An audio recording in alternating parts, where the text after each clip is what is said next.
candidates. Joining us now, Democratic Congresswoman Julie Johnson of Texas. She voted against the bill as well. Congresswoman, thank you for your time this morning. One of the concerns I've heard from Democrats is that this is executive overreach. Tell me your personal reasons that you didn't like this bill and voted no. Well, they completely abused the process of budgeting. You know, what we were supposed to do is pass 12 independent appropriations bills, really do a comprehensive review and fully fund the government.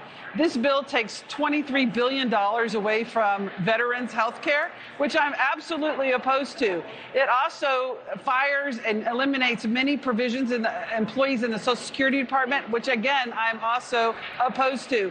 It also just completely cedes congressional power on emergency declarations to the White House, where the Republicans voted to not oversee our budget. And I think that's outrageous, and Congress needs to do its job of oversight, and I'm here to do that. So your colleague, and we just showed some of his statement, Maine Congressman Jared Golden, what do you say and how do you respond to the idea that he put forth that avoiding a government shutdown was more important than some of the things you just addressed?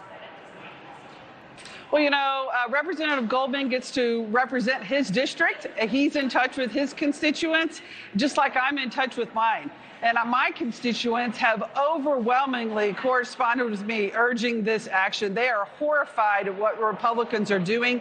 They're horrified with what the administration is doing and all the cuts to Medicaid, shuttering the Department of Education, and on and on and on. And so I, like him, I represented my district, and in my no vote on the budget yesterday. One more question on this, Congresswoman. I mean, Republicans have been criticized for voting against stopgap spending bills during the Biden administration. Is this not Democrats doing the same? And the political tactic of it, the optics for folks at home, how do you reconcile that? Well, the problem is what this stopgap bill is doing. It cuts really critical pieces of legislation and programs that people really rely on. It cuts funding for all of the community efforts that we have. You know, this effort is going to stop funding for Dallas Police, for example, for the DFW airport, really important projects that people care about at home. The reality of it is Republicans have completely failed to do their job in the appropriations process. We need to pass a real budget. This is just continuing to kick the can down the line, and Congress isn't doing its job under Republican leadership. We're supposed to pass a true budget for 2025. We're supposed to pass a true budget for 2026, and we're not doing that. Representative, there has been so much talk in Washington and all across the country about the efforts of DOJ and Elon Musk. I want to play for folks at home and you as well, Speaker Mike Johnson, who is supportive of the actions of DOJ so far.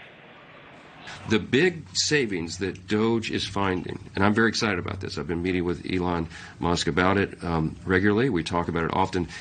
That will be a part of FY26. We're going to get back to regular order, restore the process.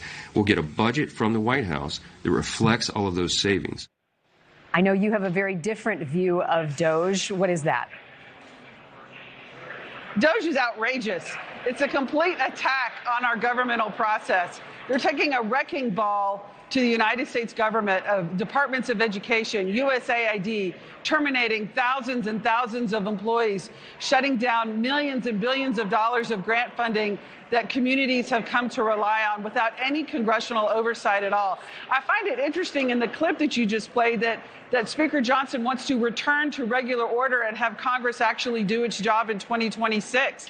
You know, the problem is we want Congress to do its job right now in 2025, which is why you see so many Democrats protesting the budget of what they did yesterday. Well, shaping up to be another busy day in Washington. Congresswoman Julie Johnson, thank you for your time.